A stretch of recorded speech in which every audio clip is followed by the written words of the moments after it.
नमस्कार मित्रांनो, आजची गोष्ट 2024 ची आहे. साधारण 20 वर्षांपूर्वी रागिणीच्या आई वडिलांनी तिचं लग्न एका आदर्श व्यक्तीशी केलं होतं. तो चांगला कमावत होता, पण लग्नानंतर रागिणी जेव्हा सासरच्या घरी पोहोचली तेव्हा तिला कळलं की तिचा नवरा त्याच्या कमाईपेक्षा जास्त पैसे दारूवर खर्च करतो. रागिणीने खूप समजुतीने आणि प्रेमाने त्याला योग्य मार्गावर आणण्याचा प्रयत्न केला, पण नवऱ्याला दारूचे खूप मोठं व्यसन होतं. सासू सासरे जिवंत असताना त्यांचा खर्च कमी होण्याऐवजी वाढतच गेला.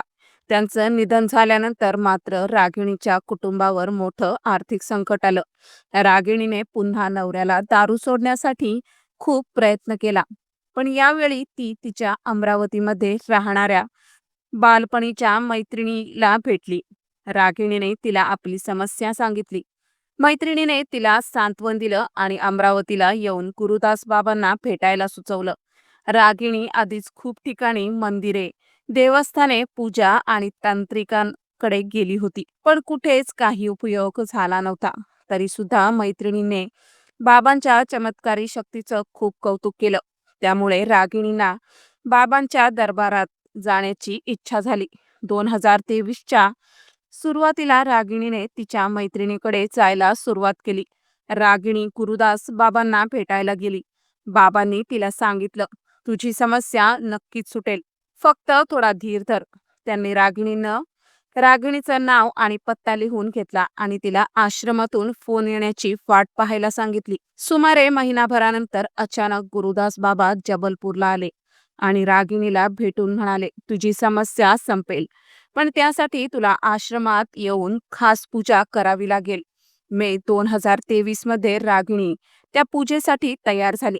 बाबांनी सांगितले की पौर्णिमेच्या दिवशी पूजा होईल आणि त्याच दिवशी समस्या दूर होईल.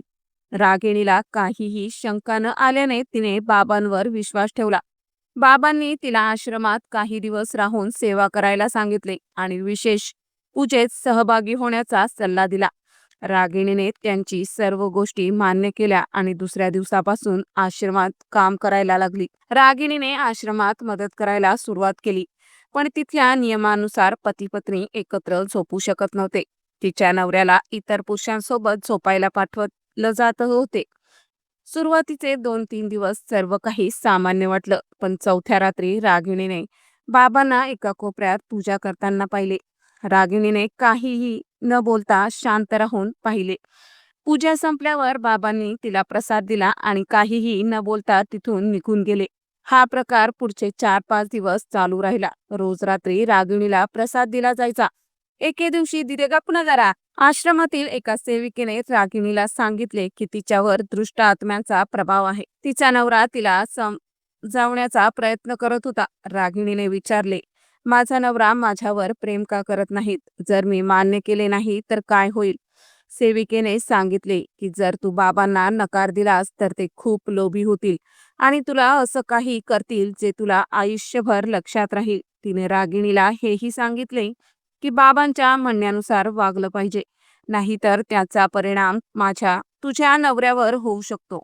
रागिणीने घाबरून होकार दिला आणि पूजेत सहभागी झाली. पूजेदरम्यान बाबा कधी तिच्यावर पाणी शिंपडायचे, कधी दारू टाकायचे आणि मग प्रसाद देऊन तिला पाठवायचे. पण एक रात्री पूजेदरम्यान बाबांनी तिला साडी काढण्याचा इशारा दिला. रागिणीला सेविकेचे शब्द आठवले होते, बाबांच्या बोलण्याला नकार दिला तर तुझ्या नवऱ्यावर मोठं संकट येऊ शकतं. घाबरलेल्या रागिणीने तो इशारा मान्य केला नाही. बाबा रागाने म्हणाले, ठीक आहे, तुला यापेक्षा जास्त काही मिळणार नाही. रागिणी जड अंतकरणाने आपल्या खोलीत परतली. तिच्या मनात भीती आणि संभ्रम वाढला होता, पण नवऱ्याच्या बरे होण्याच्या आशेने ती गप्प राहिली.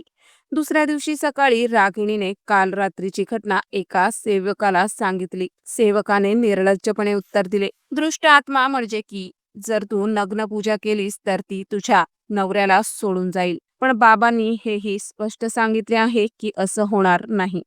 रागिणी घाबरून विचारत होती की ती मान्य करावी का. सेवक खांदे उचकावत म्हणाला, नाही. सेवकाने सांगितले, बाबा तुझं मन वळवतील, त्यामुळे पूजेच्या वेळी काही बोलू नकोस. बाबांच्या आदेशांना नकार देऊ नकोस. नाहीतर मोठं नुकसान होईल. रागिणी आतून खूप घाबरली होती, पण तिच्या मनात बाबांच्या पूजेमुळे तिचा नवरा दारूपासून दूर राहतोय आणि लवकरच सुधारेल अशी आशा होती. त्यामुळे तिने काही दिवस आणखी आश्रमात राहण्याचा निर्णय घेतला. हा निर्णय तिच्या आयुष्यातील सर्वात मोठी चूक ठरला. रोज रात्रीच्या पूजेच्या वेळी बाबा तिची साडी काढून तिला जवळजवळ आंघोळ घालायचे. 5व्या दिवशी 6व्या दिवशी रागिणीने स्वतःला सावरण्याचा प्रयत्न केला, पण बाबांनी तिला सर्व कपडे काढायला सांगितले. ती घाबरून गेली, पण नकार दिला. बाबा संतापले आणि दारूची बाटली तिच्या अंगावर ओतली. रागिणीने लाजून डोळे मिटले. काही वेळाने बाबा तिच्या जवळ झोपले आणि रागिणीने विरोध करण्याचा प्रयत्न केला, पण बाबा तिला जबरदस्तीने पकडून ठेवत होते. रागिणी असहाय्य झाली होती. तिला वाटलं की आश्रमात राहण्याचा निर्णय हा तिच्या आयुष्याचा सर्वात मोठा गुन्हा ठरला. दुसऱ्या दिवशी सकाळी तिने ही घटना एका सेवकाला सांगितली, पण सेवकाने थंडपणे उत्तर दिले, हे सर्व त्या दृष्ट आत्म्यामुळे होत आहे. अजून 1-2 दिवस थांब, मग सगळं ठीक होईल. रागिणी आतून पूर्णपणे तुटली होती. तिने विरोध केला, पण आपला सन्मान गमावेल आणि नवऱ्यावर काही मोठं संकट येईल या भीतीने ती गप्प राहिली. ती आता स्वतःलाच दोष देत होती, पण तिला काहीच पर्याय उरला नव्हता. रागिणीने पूजेचा आणखी एक दिवस आश्रमात घालवण्यानंतर तिने बाबांकडे जबलपूरला परत जाण्याची परवानगी मागितली. मात्र बाबांनी तिला आणखी काही दिवस आश्रमात राहण्याचा सल्ला दिला. रागिणीला हे मान्य करणं सोपं नव्हतं. तिची मानसिक आणि शारीरिक अवस्था खूपच वाईट होत चालली होती. एका रात्री बाबाने तिला सहमतीविरुद्ध तिच्या खाजगी क्षणांचा व्हिडिओ तयार केला. या व्हिडिओच्या आधारावर बाबाने तिला धमकी दिली की जर तिने कुणाला काही सांगितले किंवा त्याच्या आदेशांना नकार दिला तो व्हिडिओ तिच्या नवऱ्याला दाखवेल. त्याने तिला हे देखील सांगितले की जर ती ऐकली नाही तर तिच्या नवऱ्याचं नुकसान होऊ शकतं. या भीतीमुळे रागिणी गप्प राहिली. बाबाने तिला महिनाभर आश्रमात राहायला लावलं. तिला विश्वास दिला की तिच्या नवऱ्याचं पूर्णपणे आरोग्य सुधारेल. मात्र जबलपूरला परतल्यानंतर रागिणीच्या लक्षात आले की तिचा नवरा पुन्हा दारू पिण्यास लागला आहे.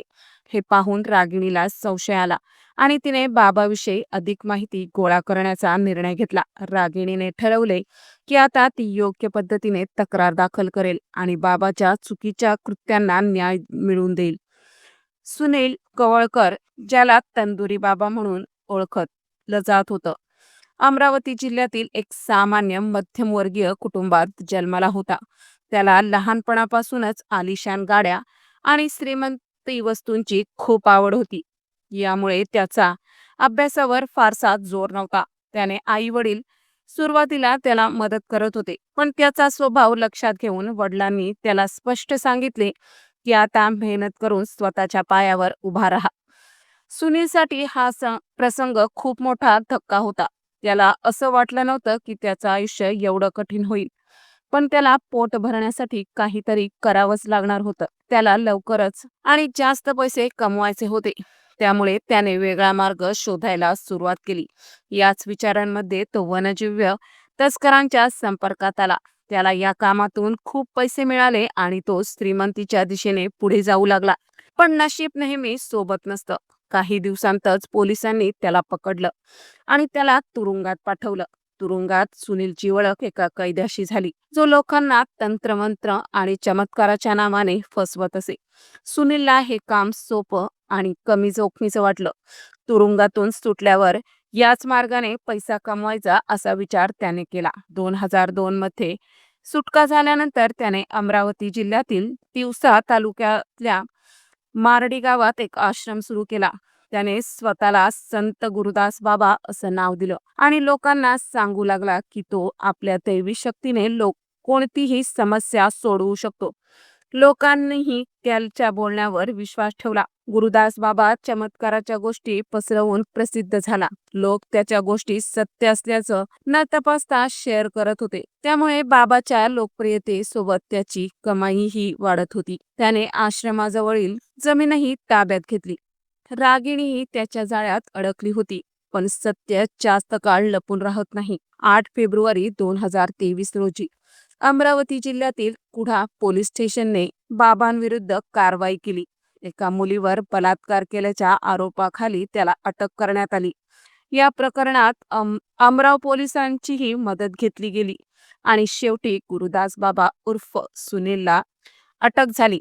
भोपाळ स्टेशनजवळ सुनील जानराव कवलकर यांचा मोबाईल सापडला. त्यानंतर भोपाळ आणि अमरावती पोलिसांनी एकत्र येऊन त्यांचा शोध सुरू केला. शोध घेतल्यानंतर समजलं की तो रात्री तुळशी लॉज परिसरात होता. पोलिसांनी लॉजवर छापा टाकला आणि तंदुरी बाबा उर्फ गुरुदास बाबा यांना अटक केली. बाबा म्हणाले की त्यांनी भगवे कपडे सोडून जीन्स आणि शर्ट घालायला सुरुवात केली होती. पण पोलिसांच्या विचारपुसीत त्यांनी आपली चूक मान्य केली. त्यांना टॉक्सिन्स रिमांडवर अमरावतीला नेलं. पोलिसांनी गुन्हा दाखल करून त्यांना कोर्टात हजर केलं.